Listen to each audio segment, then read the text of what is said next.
for this level, and we've entered that address into the pointer search. Now we have to go off to another level so we can find the alternate address for another world so we can compare these two different files for pointers.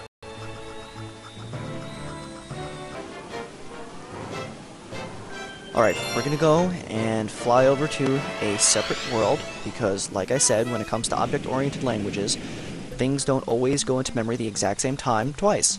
So, we've got the previous memory address in memory, and we're going to go and try to poke it at 02. And if you notice, Mario's life isn't going down. Like I said, because of the object-oriented language, we can't always use the same address that we find in the world. We need to find the pointer. So we're going to go and, again, look for Mario's health, and it's going to be decimal 3, as well as hex 3, and we're going to be in the 80 memory range, and Weird automatically puts in the safe ranges that we're allowed to play in, and we're going to do a preliminary dump and see if we can find the memory address of Mario's health for this specific level.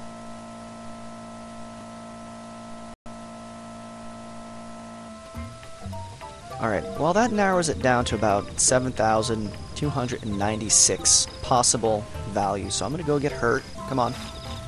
Now we know his health is down to 2, and we'll do this again, do another search.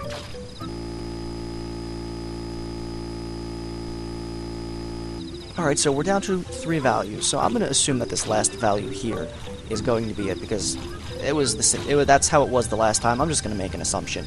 We're going to go ahead and poke it. And there's Mario's health. Alright, we're going to bring it back down to 2, just to verify. Alright, bring it back up to 3. And then we're going to enter this into pointer 2. Now, this is the address for the Mario's health in the first level, and this is the second level. This is the binary dump from the first level. We're going to do a binary dump of this level. Alright, once it actually resumes, you manually have to go and tell it exactly where the files are.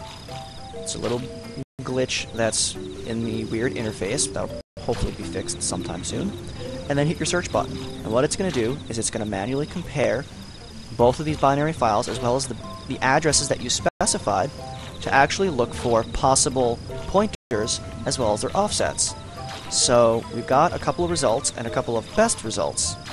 And we'll take a further look into this right now.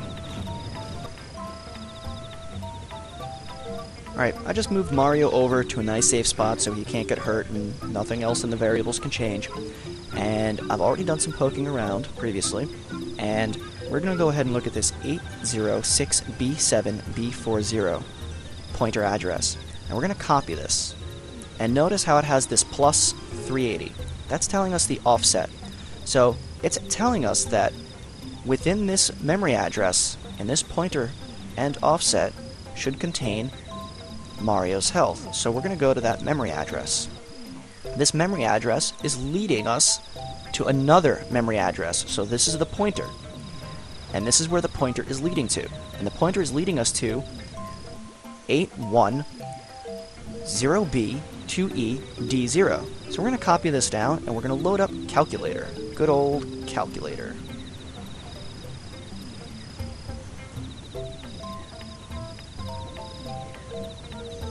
And for those of you who don't know, you can hit the View button and go between Scientific and Standard View. We're going to go into Hex, and we're going to paste in using Control-V to paste and Control-C. Don't know if too many of you know about those shortcuts. And we're going to add in Hex 380 as the offset. And we're going to come up with this new address of 810B3250. And we're going to Control-C to copy this, and we're going to go back to the weird interface. We're going to put this in the memory viewer. Actually, you know what we can do is we can just poke it. Let's just do that. Control-V. And we'll poke it. Poke this as 2. And look, Mario's life goes down. We'll poke it as 3 again. So, if we go to the memory viewer, Control-V, there it is. There's Mario's health right there.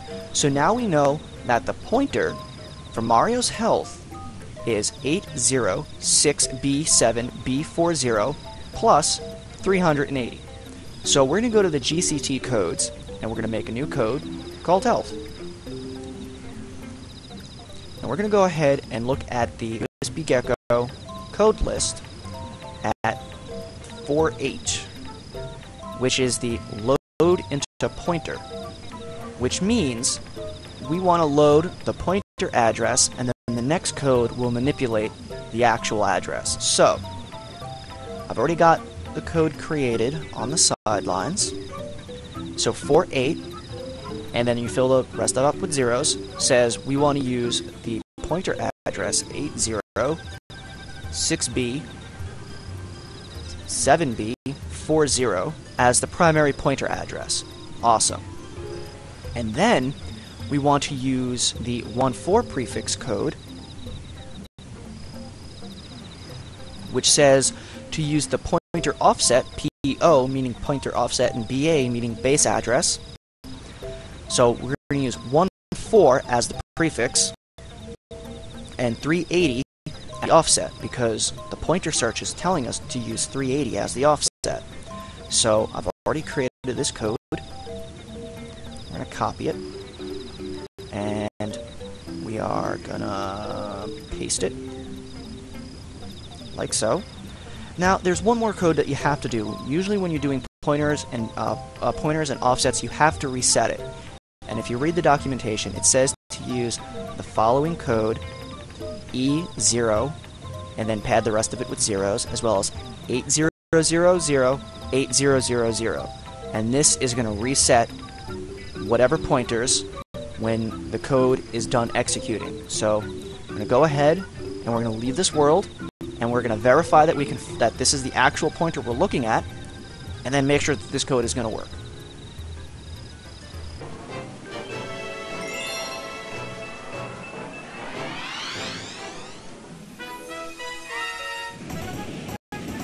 Alright, we've entered a new world, and we know that this following address, when we go to the memory viewer, is going to lead us to where the pointer address is. So this is going to be the pointer address, and that's going to point to another RAM address, and we're going to take that RAM address and add 380 in hex to it. So where's my calculator? I'm going to clear all this, Control V to paste, and we're going to add 380 in hex, and it's going to lead us to a new address, Control C, and we're going to go back to Weird. I'm going to put this in the memory viewer, and notice, it looks like it's the right value, so we'll go to the pointer search, the poke window, Control V to paste, and we'll make this 2, and we'll poke it. And hey, look, it worked. Which means we did find the valid pointer. So we can go to the GCT codes, which, if you really don't want to get into all of this, cheat code hacking and all this jazz, you can go to the USBGecko forums. They have a whole community, a lot of really cool people that know a lot more about this than I do, so really don't try to bombard me with a lot of questions about this. I'm still doing a lot of learning. Go to the USBGecko forums, because there's a much bigger community of Wii console hackers than there are on the BSOD forums. So we've got the code in place. So 4.8 prefix tells us that we're going to be using a pointer, and we're setting the pointer as 806 B7 B40. The 14 prefix code says to add the offset of whatever value. In this case, 380. It's telling us to use 380. So we set that to 380, and we want to set the maximum value to 3. 3 is too normal. Let's make that 6. And then we have to use the E0 code to actually reset the pointer offset so it doesn't crash the console. So let's go ahead and enable this code and hope to God once we hit apply it doesn't crash. Hey, look, and it doesn't. So you know what? I'm going to go ahead and just, without any editing magic, I'm going to go to the observatory again. I'm going to go to a completely new world, and I am just going to get hurt and see how badly I can get my ass whipped, because I know a lot of people claim that a lot of videos on the internet are fake these days, and I really hope through BSOD you've gained a little bit more faith through the actual legitimate hacking communities and a lot of the hard work that they're doing. And I'd like to thank everyone on the USBGecko forums, as well as the USB Gecko team for creating these wonderful tools and utilities that none of this would be possible without. So, I'm going to run around, see what I can do to get hurt. And I'm not getting hurt. This code has told the, we found the pointer address, which leads and the offset, and we've locked it to a maximum value of 6. So essentially, now we have unlimited health. Now, you can also affect characters, animations, how many coins you have, star bits, but there is a lot to actual Wii RAM hacking. This is just going to be the basics. I hope I really inspired you guys to be a little bit more insightful with what you guys want to do with your Wii. And, you know, I'll put a lot of information about the discrepancies of what ranges of RAM you can and cannot access in the show notes, and I'll try to put as much in the show notes as I can. I'm really hoping that I'm not running out of time on this. This segment has been kicking my ass, so for now, I'm just going to say, you know what, have fun and good luck.